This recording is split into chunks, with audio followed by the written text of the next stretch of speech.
Hello everyone, आज हम लोग स्टार्ट करेंगे 2 मार्क्स क्वेश्चंस। ठीक है ना। शॉर्ट क्वेश्चंस को हम लोग थोड़ा सा देखेंगे। और शॉर्ट क्वेश्चन को लेकर के इलेक्ट्रोस्टैटिक्स और करंट का एक लेक्चर मैंने अपलोड किया है और आज मैं मैग्नेटिज्म को लेकर के आया हूँ आपके पास। ठीक। और मैग्नेट के कुछ शॉर्ट क्वेश्चंस को देखेंगे, ऐसे क्वेश्चन जो आपको बोर्ड एग्जाम में डायरेक्ट आ जाए, ताकि आप कम समय में एक अच्छा रिविजन भी कर पाएँ और सेम क्वेश्चन मिल जाएंगे बोर्ड एग्जाम में, तो आपका कॉन्फिडेंस अच्छा रहेगा, आप बेहतर तरीके से लिख पाएंगे। ठीक है, तो चलिए स्टार्ट करते हैं। पहला क्वेश्चन जो मैंने सेलेक्ट किया है 2 मार्क्स क्वेश्चन के लिए, शॉर्ट क्वेश्चन के लिए, जो बोर्ड एग्जाम में पूछा जा सकता है मेरे हिसाब से, वो है एक क्वेश्चन जो मैंने सेलेक्ट किया, वो है लॉरेंज फोर्स। ठीक है, लॉरेंज फोर्स क्या होता है समझना। लॉरेंज फोर्स के बारे में बोला जाता है कि कोई चार्ज पार्टिकल है क्यू, है ना, कोई चार्ज पार्टिकल है क्यू। अगर हमने उस चार्ज पार्टिकल को इलेक्ट्रिक फील्ड ई में और magnetic field B, electric field E और मैग्नेटिक फील्ड बी, ठीक है ना, अगर किसी चार्ज पार्टिकल को हम इलेक्ट्रिक फील्ड में छोड़ देंगे तो उस पर इलेक्ट्रिक फोर्स कितना लगेगा, Q इंटू ई। ठीक है, उस पर इलेक्ट्रिक फोर्स कितना लगेगा, तो Q इंटू ई लगेगा।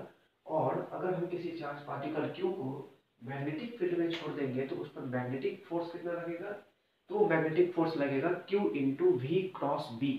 Q into we cross B, अगर आप चार्ज पार्टिकल को मैग्नेटिक फील्ड में छोड़ते हैं तब।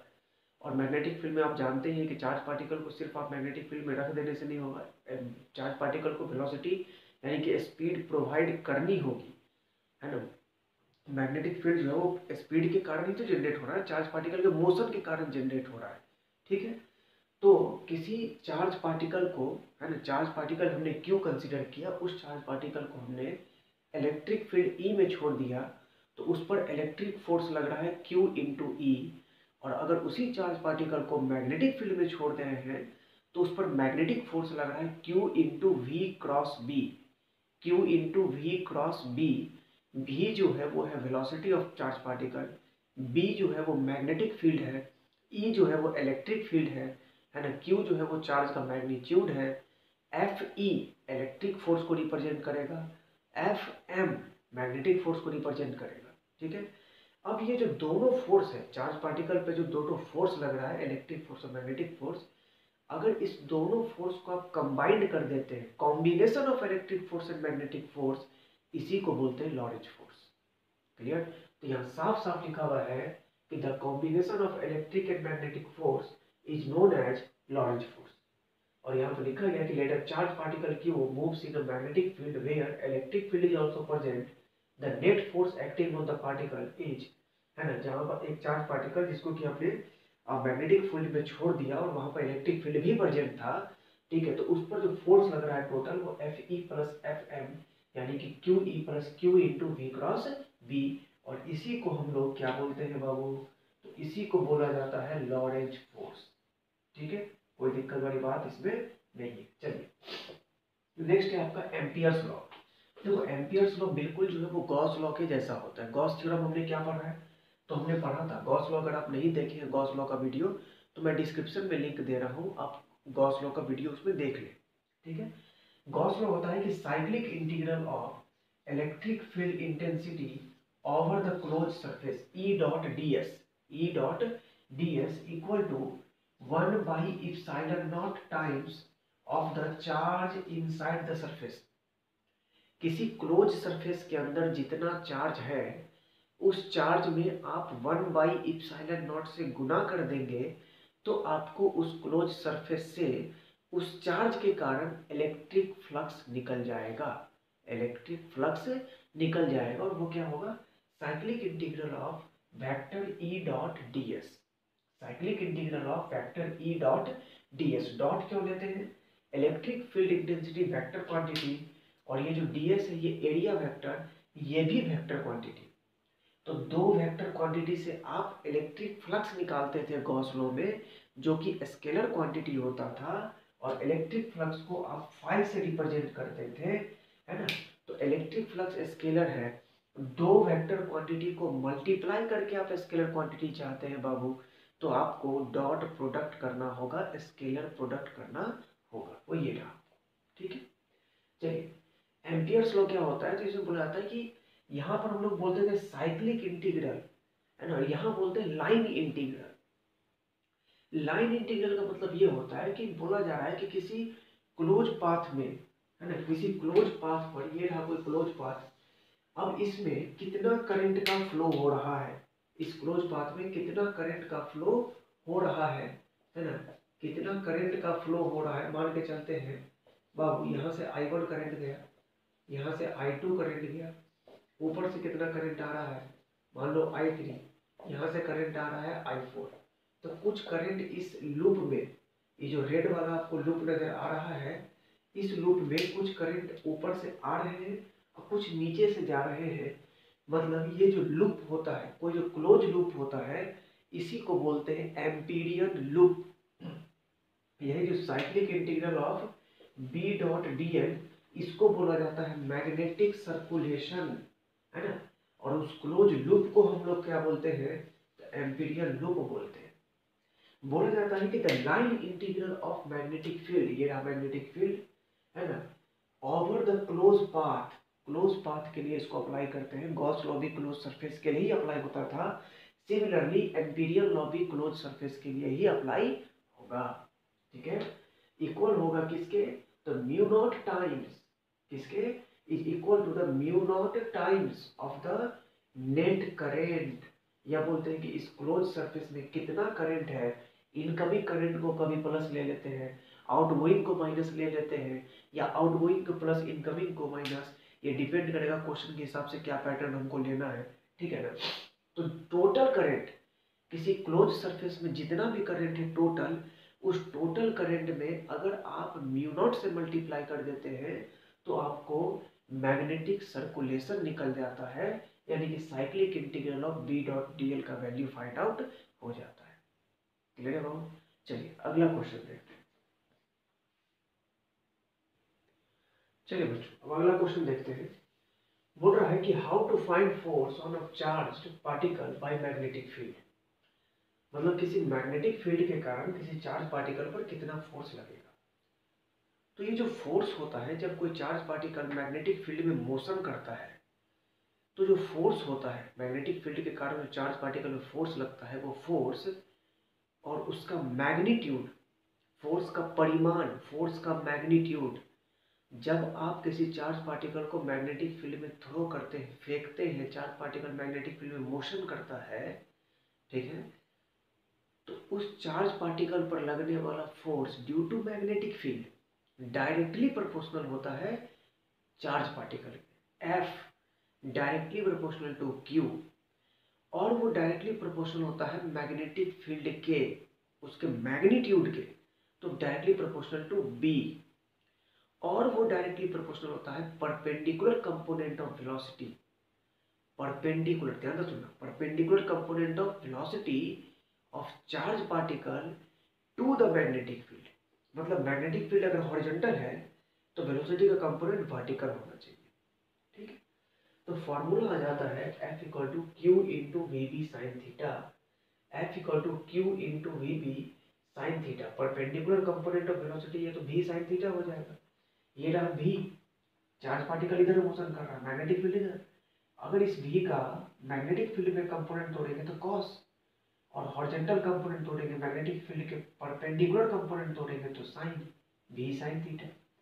मतलब सीधा सीधी बात यह है कि अगर कोई चार्ज पार्टिकल मैग्नेटिक फील्ड में मोशन करेगा तो उस पर जो फोर्स लगेगा वो फोर्स होगा F equal to Q V B sine theta, F equal to Q V B sine theta force लगेगा बाबू उस पर। ठीक है, और चार्ज जो Q है वो स्केलर है, वेलोसिटी वेक्टर है, मैग्नेटिक फील्ड वेक्टर है, तो V B sine theta, V B sine theta, इसको आप वेक्टर के फॉर्म में लिख सकते हैं, vector v cross vector b, vector v cross vector b। तो फॉर्मूला हो जाएगा वेक्टर f बराबर q into we cross b। अब इधर वेक्टर क्वांटिटी तो ये भी वेक्टर क्वांटिटी। अच्छा, फोर्स का डायरेक्शन किधर होगा, तो फोर्स हमेशा वेलोसिटी के परपेंडिकुलर होगा, मैग्नेटिक फील्ड के परपेंडिकुलर होगा, इनफैक्ट इन दोनों के प्लेन के ही परपेंडिकुलर होगा। ठीक है, चलिए अगर किसी चार्ज पार्टिकल को आप मैग्नेटिक फील्ड में रेस्ट में छोड़ देते हैं, स्टेशनरी चार्ज पार्टिकल है, रुका हुआ है, तो कोई स्पीड नहीं है, वेलोसिटी जीरो, स्पीड जीरो, और एक बार स्पीड जीरो तो फोर्स भी क्या हो जाएगा, जीरो। या अगर आप किसी चार्ज पार्टिकल को मैग्नेटिक फील्ड के पैरेलल फेंकते हैं, मैग्नेटिक फील्ड ऊपर और चार्ज पार्टिकल भी ऊपर पैरेलल फेंकते हैं, या एंटी पैरेलल, मैग्नेटिक फील्ड ऊपर चार्ज पार्टिकल नीचे, अगर आप पैरेलल या एंटी पैरेलल फेंकिएगा तो थीटा 0 डिग्री या 90 डिग्री हो जाएगा। क्यों? क्योंकि थीटा जो एंगल है वो मैग्नेटिक फील्ड और वेलोसिटी के बीच का एंगल है, ठीक है। तो एंगल जैसे जीरो हुआ, साइन जीरो जीरो तो फोर्स जीरो, साइन 180 जीरो तो फोर्स जीरो, तो उस दोनों कंडीशन में फोर्स क्या हो जाएगा, जीरो हो जाएगा। अगर चार्ज पार्टिकल पॉजिटिव है तो उस पर लगने वाला force v cross B, v cross B, B velocity cross magnetic field के पैरेलल होगा। अगर चार्ज पार्टिकल पॉजिटिव है तो वेलोसिटी और मैग्नेटिक फील्ड को क्रॉस प्रोडक्ट करने पे जो डायरेक्शन आएगा उसी डायरेक्शन में पॉजिटिव चार्ज पार्टिकल जाएगा और उसके अपोजिट डायरेक्शन में निगेटिव चार्ज पार्टिकल जाएगा। क्लियर है? वही बातें यहाँ पे लिखी हुई है, ठीक है बाबू। चलिए, फ्लेमिंग्स लेफ्ट हैंड रूल या राइट हैंड रूल जो होता है, इसका काम होता है मैग्नेटिक फोर्स के डायरेक्शन को बताना। इसका काम होता है मैग्नेटिक फोर्स के डायरेक्शन को बताना। तो लेफ्ट हैंड रूल क्या होता है समझना। लेफ्ट हैंड रूल के लिए एक तो आप थंब ले लीजिए और बाएं हाथ का 2 फिंगर ले लीजिए, ये 2 फिंगर, ठीक है। एक थंब ले लीजिए और बाएं हाथ का लेफ्ट हैंड का 2 फिंगर ले लीजिए और तीनों को परपेंडिकुलर ऐसे, ये थंब, ये फर्स्ट फिंगर, ये सेकंड फिंगर, ठीक है।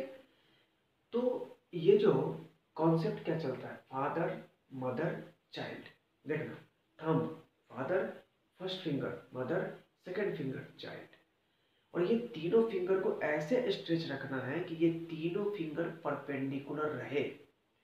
तीनों फिंगर को ऐसे स्ट्रेच रखना है कि ये तीनों फिंगर परपेंडिकुलर रहे।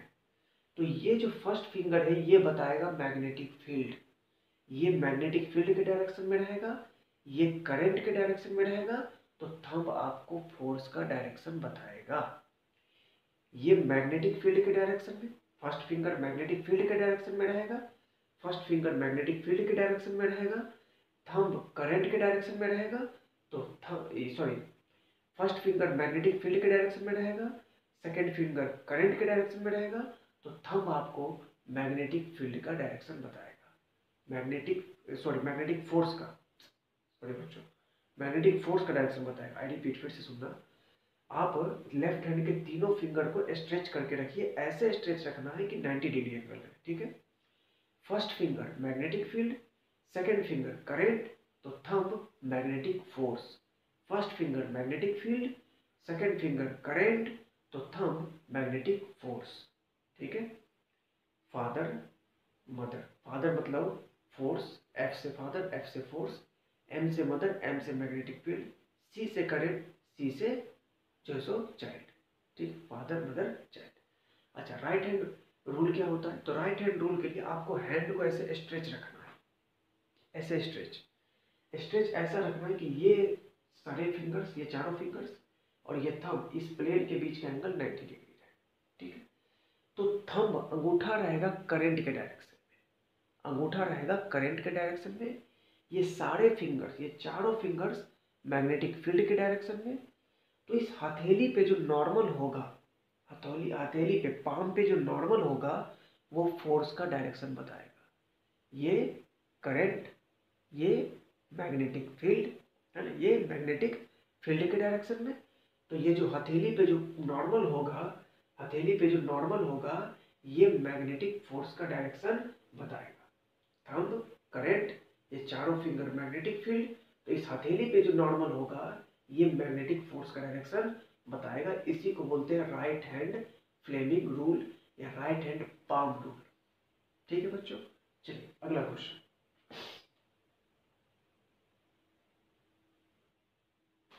चलिए बच्चों अब यहाँ देखते हैं अगला लॉ, क्यूरीज लॉ, ठीक है। यहाँ 3 क्वेश्चन है, एक तो क्यूरी लॉ, दूसरा मैग्नेटिक ससेप्टिबिलिटी क्या होता है, और तीसरा इलेक्ट्रोमैग्नेट क्या होता है। 3 लॉ के बारे में हम लोग यहाँ पर चर्चा करेंगे, ठीक है। पहला क्यूरीज लॉ क्या होता है, तो बोल रहा है कि जो क्यूरी लॉ के अकॉर्डिंग इनका जो मानना था कि जो मैग्नेटिक ससेप्टिबिलिटी होती है वो इन्वर्सली प्रोपोर्शनल होती है एब्सोल्यूट टेम्परेचर के। किसी मैग्नेट की जो मैग्नेटिक ससेप्टिबिलिटी होती है, मैग्नेट का प्रॉपर्टी होता है ये, ठीक है, ये इन्वर्सली प्रोपोर्शनल होती है एब्सोल्यूट टेम्परेचर। तो magnetic susceptibility inversely proportional to absolute temperature. जब भी एब्सोल्यूट टेम्परेचर का बात करेगा तो इसका मतलब होता है कि टेम्परेचर केल्विन में लेना है, ठीक है। तो inversely proportional to T, capital T. कभी भी आप टेम्परेचर केल्विन में लिखना हो तो कैपिटल टी लिखिए, और डिग्री सेंटीग्रेड में लिखना हो तो स्मॉल टी लिखिए, ठीक है। मैग्नेटिक ससेप्टिबिलिटी को आपने कहाँ लिया, वाई एक्सिस पर, तो इसको रिप्लेस कर दो वाई से, इन्वर्सली प्रोपोर्शनल टू एक्स। तो ये जो रिलेशन होता है, ये रिलेशन होता है रेक्टेंगुलर हाइपरबोला, इसलिए ग्राफ ऐसा दिख रहा है, ठीक है। चलिए, मैग्नेटिक ससेप्टिबिलिटी आखिर है क्या, तो मैग्नेटिक ससेप्टिबिलिटी जो है वो एक रेशियो है, और अगर ये रेशियो है तो इसका कोई यूनिट नहीं होगा, कोई डायमेंशन नहीं होगा, एक प्योर नंबर है, ठीक है।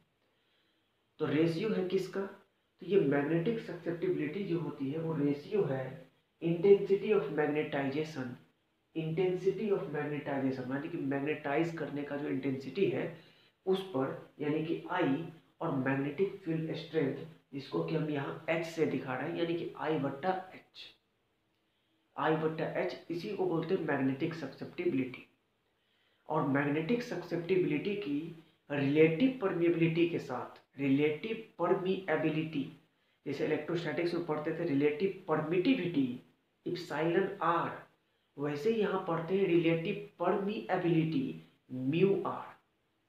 तो म्यू आर और मैग्नेटिक ससेप्टिबिलिटी में क्या रिलेशन है, तो म्यू आर बराबर लिखते हैं 1 प्लस कपा एम, क्लियर। और अगर पैरामैग्नेटिक सब्सटेंस है, ये याद रखना पड़ेगा बाबू, पैरामैग्नेटिक सब्सटेंस है तो मैग्नेटिक ससेप्टिबिलिटी की वैल्यू पॉजिटिव, डायमैग्नेटिक के लिए निगेटिव, और फेरोमैग्नेटिक के लिए पॉजिटिव तो होगी, बहुत ज्यादा होगी पॉजिटिव में भी, ठीक है। चलिए, इलेक्ट्रोमैग्नेट क्या होता है, तो कोई भी जो सोलिनॉइड होता है, द करंट कैरिंग सोलिनॉइड, कोई भी जो करंट कैरिंग सोलिनॉइड होता है वो बार मैग्नेट के जैसा बिहेव करता है।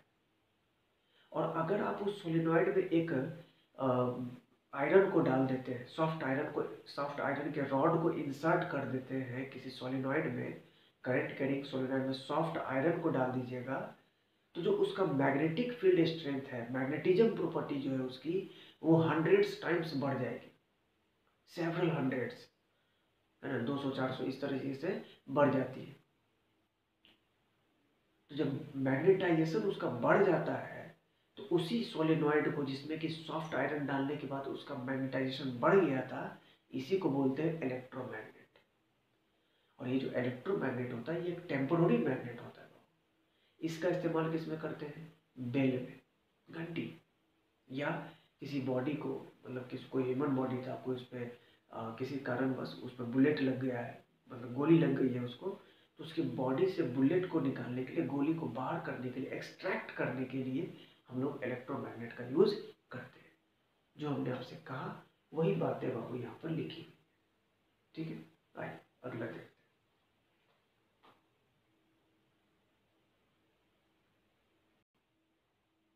चलिए बच्चों, अब आगे देखते हैं। यहाँ भी 3 क्वेश्चन मैं डिस्कस करने जा रहा हूँ, magnetic flux, Faraday's law, Lenz law, ठीक। Magnetic flux, Faraday's law, Lenz law बहुत इंपॉर्टेंट है, बहुत ज़्यादा। इस वीडियो में जो भी क्वेश्चंस डिस्कस हो गए ना, ये लगा के 3 क्वेश्चन लगा के 10 क्वेश्चन हो गए, सारे ही बहुत इंपॉर्टेंट है। मेरी पूरी कोशिश है कि इसी में से आपको बोर्ड एग्जाम में मिल जाए, ऑब्जेक्टिव में मिल सकता है, 2 मार्क्स में मिल सकता है, ठीक है ना, इसी दोनों में मिलेगा। चलिए, मैग्नेटिक फ्लक्स क्या होता है, तो इलेक्ट्रिक फ्लक्स याद करो इलेक्ट्रोस्टैटिक्स में कि इलेक्ट्रिक फ्लक्स क्या होता था, जब इलेक्ट्रिक फील्ड लाइंस किसी एरिया से पास करेगा, इलेक्ट्रिक फील्ड लाइंस जब किसी एरिया से पास करेगा, जैसे मान लीजिए कि ये कोई क्लोज एरिया है, अब इसमें से इलेक्ट्रिक फील्ड लाइंस पास करता था तो बोलते थे इलेक्ट्रिक फ्लक्स। वैसे ही ये कोई करंट कैरिंग कॉइल है मान लीजिए, करंट आई, इसके आगे हमने मैग्नेट रख दिया नॉर्थ पोल, तो यहाँ से जो मैग्नेटिक फील्ड लाइंस निकल रहा है, ये जो मैग्नेटिक फील्ड लाइंस है, जितना मैग्नेटिक फील्ड लाइंस किसी एरिया से पास करेगा उसी को बोल रहे हैं मैग्नेटिक फ्लक्स, या बोल सकते हैं कि मैग्नेटिक फील्ड इंटेंसिटी, यानी कि बी वेक्टर, और वो मैग्नेटिक फील्ड लाइंस जिस एरिया से पास कर रहा है, क्लोज एरिया से, उसका area vector, vector A, B vector और वेक्टर ए, इन दोनों का जो डॉट प्रोडक्ट होता है उसी को बोलते हैं मैग्नेटिक फ्लक्स। तो मैग्नेटिक फ्लक्स को रिप्रेजेंट करेंगे फाई बी से, तो फाई बी बराबर cyclic integral of B dot D S, या प्लेन एरिया रहा, रेगुलर एरिया रहा, रेगुलर शेप है, तो B dot A, B A cos theta, B यहाँ पर मैग्नेटिक फील्ड है, ए एरिया वेक्टर है, यानी कि एरिया का मैग्नीट्यूड है, और ये जो थीटा होगा वो मैग्नेटिक फील्ड और एरिया वेक्टर के बीच का एंगल होगा। ठीक है, यूनिट क्या होता है मैग्नेटिक फ्लक्स का, तो वेबर या tesla metre square, magnetic field की यूनिट टेस्ला, एरिया की यूनिट मीटर स्क्वायर, तो टेस्ला मीटर स्क्वायर, इसी को वेबर भी बोलते हैं, इसी को वोल्ट भी बोलते हैं, EMF of battery, EMF of, यानी कि 1 वेबर बराबर 1 वोल्ट, यानी कि ईएमएफ ऑफ बैटरी। अब समझना, जब आप इस कॉइल को दूर लेके जाइएगा तो इसमें से पास होने वाला number of magnetic field lines घटेगा, या इस कॉइल को नजदीक लेके आते हैं तो भी घटेगा बढ़ेगा। कहने का मतलब यह है कि कॉइल और मैग्नेट के बीच में अगर आप रिलेटिव मोशन कराइएगा तो उस कॉइल से पास होने वाला number of magnetic field lines या तो घटेगा या बढ़ेगा। और number of magnetic field lines change हो रहा है मतलब फ्लक्स चेंज हो रहा है। और याद रखना बाबू, जब भी फ्लक्स चेंज होगा तो नया ईएमएफ इंड्यूस होता है, यही फैराडे का फर्स्ट लॉ है। तो नया ईएमएफ इंड्यूस होता है, यही फैराडे का फर्स्ट लॉ है। कितना इंड्यूस होता है ईएमएफ, तो वो ईएमएफ का जो मैग्नीट्यूड है, इंड्यूस्ड ईएमएफ का जो मैग्नीट्यूड है वो डायरेक्टली प्रोपोर्शनल है rate of change of magnetic flux. फिर से सुनना, जब कभी भी आप इस कॉइल और मैग्नेट के बीच में रिलेटिव मोशन कराएंगे, या तो दोनों क्लोज आ रहे हैं या दोनों दूर जा रहे हैं, वेलोसिटी दोनों की अलग अलग होनी चाहिए, स्पीड अलग अलग होनी चाहिए, तो उस कंडीशन में जो पास होने वाला, कॉइल से पास होने वाला जो number of magnetic field lines है वो या तो घट सकता है या बढ़ सकता है। और जब ये चेंज होगा तो मैग्नेटिक फ्लक्स बदलेगा, और फ्लक्स बदलेगा तो ईएमएफ इंड्यूस्ड होगा, इसी को बोलते हैं इंड्यूस्ड ईएमएफ। ठीक है, और ये जो इंड्यूस्ड ईएमएफ होता है इसका मैग्नीट्यूड कितना, तो बोलेंगे ये डायरेक्टली प्रोपोर्शनल होता है rate of change of magnetic flux, यानी कि D phi by D T. Proportionality हटा के इक्वल टू लाओगे तो कांस्टेंट आएगा के का वैल्यू लिखते हैं +1। तो अब सवाल उठता है कि माइनस कहाँ से आया, तो ये माइनस जो है ये डायरेक्शन को बताता है। ठीक है, लेंज साहब का मानना था कि जब ईएमएफ इंड्यूस होगा तो इस कॉइल का करंट अपने आप को ऐसे डायरेक्शन में फिट करने की कोशिश करेगा। फिर सुनना, जब ईएमएफ इंड्यूस होगा तो इस कॉइल का करंट अपने आप को ऐसे डायरेक्शन में फिट करने की कोशिश करेगा ताकि जिस कारण से ईएमएफ इंड्यूस हो रहा है उस कारण का विरोध कर सके, अपोज कर सके। ठीक है, उस कारण का, उस काउज का अपोज कर सके, इसीलिए माइनस आता है। और यही लेंज लॉ है, that which opposes the change in magnetic flux. Magnetic flux जिस कारण से ईएमएफ इंड्यूस हुआ उस कारण का अपोज करना है, मतलब मैग्नेटिक फ्लक्स में चेंज का अपोज करना है। हमेशा ध्यान रखना, जब तक मैग्नेटिक फ्लक्स में चेंज नहीं होगा ईएमएफ इंड्यूस नहीं होगा। अगर मैग्नेटिक फ्लक्स में चेंज हो रहा है तो ईएमएफ इंड्यूस हो रहा है, और जिस कारण से मैग्नेटिक फ्लक्स में चेंज हो रहा है उसका अगर आप अपोज कर रहे हैं, यानी कि उस हिसाब से कॉइल अपने करंट को एस्टैब्लिश कर रहा है, इसी को बोलते हैं लेंज लॉ। लेंज लॉ का काम क्या है? तो इंड्यूस ईएमएफ का डायरेक्शन देना। किसको फॉलो करता है? कंजर्वेशन ऑफ एनर्जी को फॉलो करता है। क्लियर? जो हमने बोला वो सारी बातें यहाँ लिखी हुई। ठीक है, अगला क्वेश्चन। चलिए बाबू, यहाँ मोशनल ईएमएफ को देखते हैं। मोशनल ईएमएफ का मतलब होता है ऐसा ईएमएफ जो मोशन से क्रिएट होगा। ये कोई कंडक्टिंग रॉड है, हमने इसको मैग्नेटिक फील्ड में छोड़ दिया। ये रॉड मैग्नेटिक फील्ड में v वेलोसिटी के साथ आगे जा रहा है। हम इस रॉड में जो कंडक्टिंग रॉड है तो फ्री इलेक्ट्रॉन होगा। इस फ्री इलेक्ट्रॉन पे फोर्स देखना चाहते हैं। तो मैग्नेटिक फील्ड अंदर की तरफ, अंगूठा वेलोसिटी के डायरेक्शन में। मैग्नेटिक फील्ड अंदर की तरफ, अंगूठा वेलोसिटी के डायरेक्शन में। तो मैग्नेटिक फोर्स कहाँ लगेगा?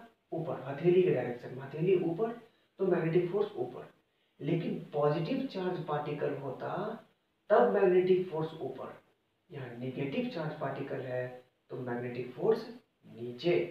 तो मैग्नेटिक फोर्स लग रहा है नीचे। मैग्नेटिक फोर्स कितना लगेगा?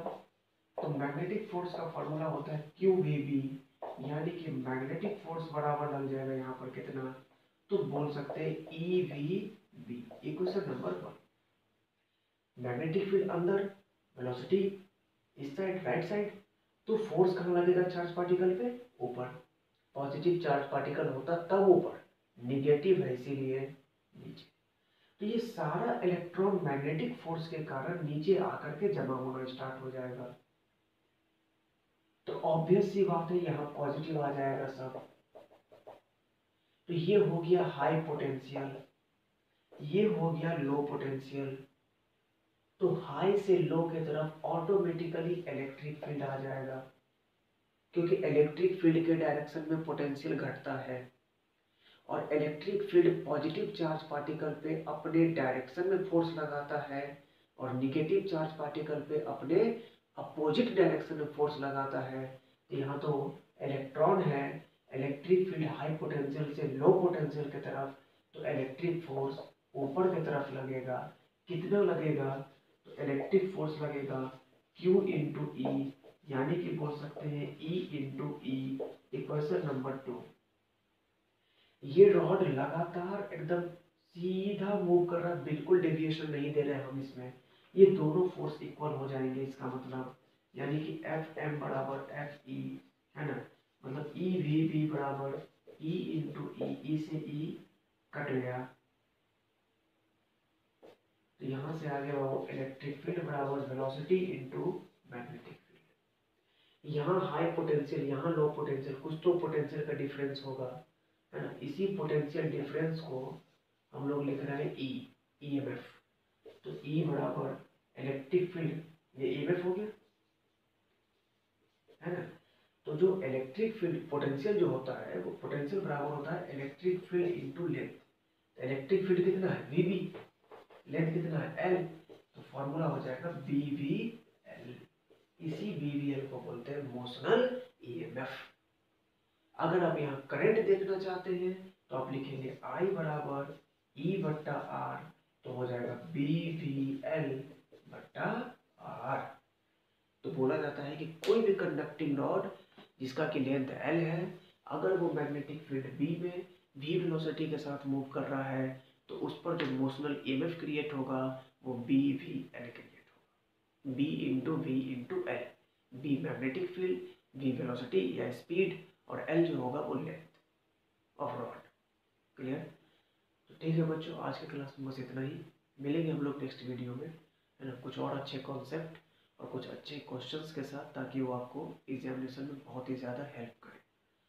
और जाते जाते आज की वीडियो के लास्ट में फिर आपसे मैं वही रिक्वेस्ट करूँगा कि अगर आपको लगता है कि ये कंटेंट आपके लिए हेल्पफुल था, आपको अच्छा लगा और आपको लगता है कि बाकी बच्चों को भी हेल्प मिलनी चाहिए, तो प्लीज़ प्लीज़ प्लीज़ आप इसे अपने दोस्तों तक शेयर जरूर करें। चैनल को थोड़ा ग्रो करने में थोड़ी हेल्प करें। ठीक है, थैंक यू।